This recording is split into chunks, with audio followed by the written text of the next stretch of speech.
On Saturday, we were throwing questions about the Epstein crisis.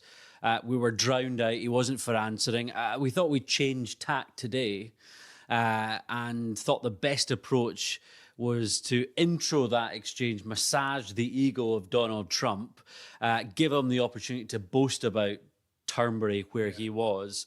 And he replied saying it was the best in the world. That was the reply there. And then we pivoted it to the news of the day. What were the chances of an EU deal?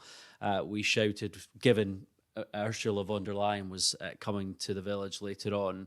And we were right on the edge of the course. And he turned to his caddie almost to say, what did that guy say up there? What did you translate? Yeah. Is it the Scottish translation? What was going on there? And he kind of pondered there for a minute, nodded away, thought about it for a second and said 50-50, continuing what he'd said on the tarmac at Prestwick on touchdown. So that was the moment.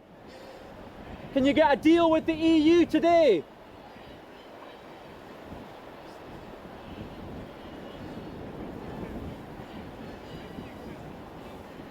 So just to wrap up on this, James, that who actually wins from this deal? Is this a success for Donald Trump and the US, or will von der Leyen be heading back in the direction of Brussels with a skip in her step? Yeah, well, I think it works for Donald Trump in terms of a political result he will claim.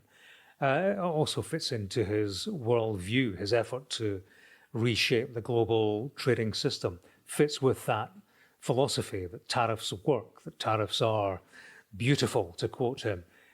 Whether the American consumer feels the benefit, of course, is another question. That 15% tariff, well, if you look at last year, the average US tariff on goods from the EU was just over 1%. So consumers, companies will see sharp increases in the duties they will pay in future if we assume that these tariffs are passed down the chain to them.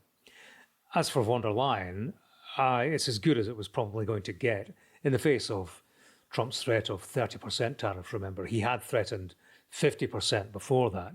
15 is less than worst case scenario on tariff levels. And of course, this deal averts a trade war, which would have had huge impacts worldwide.